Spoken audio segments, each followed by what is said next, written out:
pagkain. Maya-maya lang, babalik ka sa apartment para kunin yung mga gamit mo. You know what, Andrea? I'm really glad na babalik ka na sa mansyon. This is a small victory for us. Imagine mo na maalaga mo na yung ate Emily mo. At the same time, yung mga bata, makakasama mo na.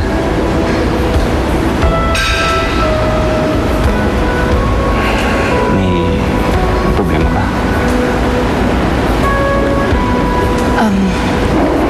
Wala, naisip ko lang. Hindi ba dapat patigilan ko na sa pagpapanggap yung mga bata? I think it's about time na sabihin ko na kay Ate Emily ang totoo. Bakit naman bigla-bigla yung plano mo nagbabago? Paano? Kanina napansin ko na parang kung ano-ano ng klaseng kasinungalingan ang ginawa ko at sinabi para lang mapanindigan na meron nga talagang mga anak si ate. Tapos naawa ako sa kanya. Pilit niya kasing iniintindi, pilit niyang inaalala. Pero hindi niya magawa. Paano nga naman niya magagawa kung hindi naman totoo yung impormasyong binibigay namin sa kanya? Kung lahat yun gawa-gawa lang namin ni attorney. Hindi man totoo ang lahat ng yun. Ang importante, babe, ginagawa mo yun para protektahan mo siya.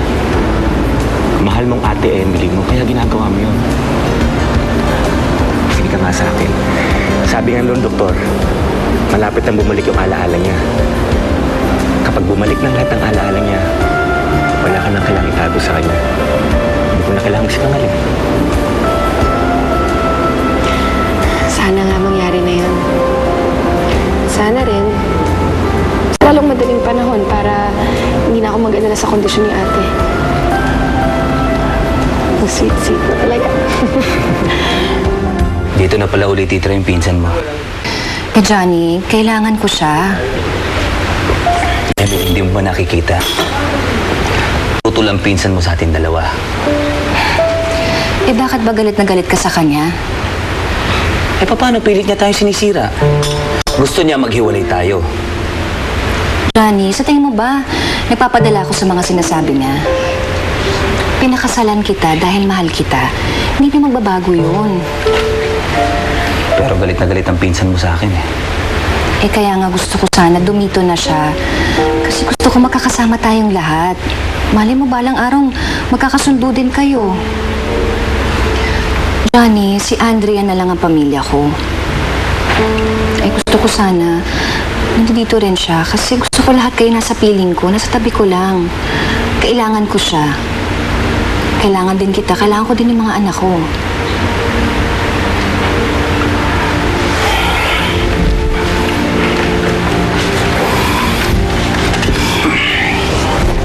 Thank you.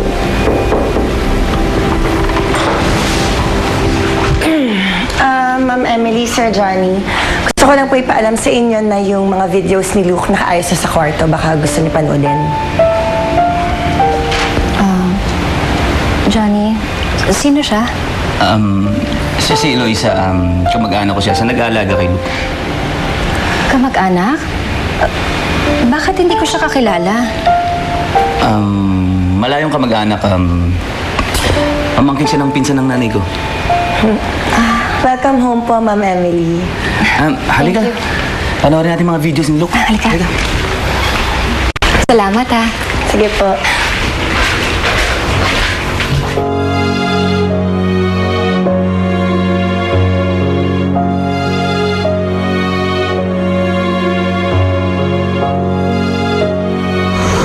Natatanda akong lahat ng mga yan. Alam ko nga, tuwing birthday mo, ako palagi nag-aasikaso nun. Tapos ito, yan yung araw na nagdisgrasya ka. Ano kasi, alikot-likot mo eh.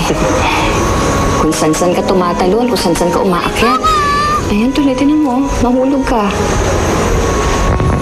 Pero alam mo, sobrang takot ako nun. Kasi akala ko kung ano na mangyayari sa'yo eh. Pero buti lang sabi ng doktor, hindi naman daw grabe yung nangyari sa'yo. konting galos lang naman yung nangyari sa ulo mo eh.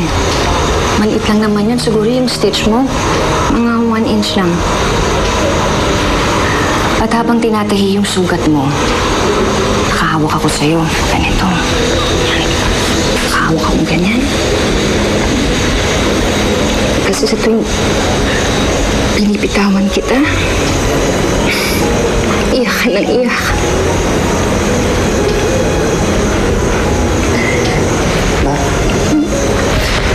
Dito pa rin yung sugat na marka ko noon.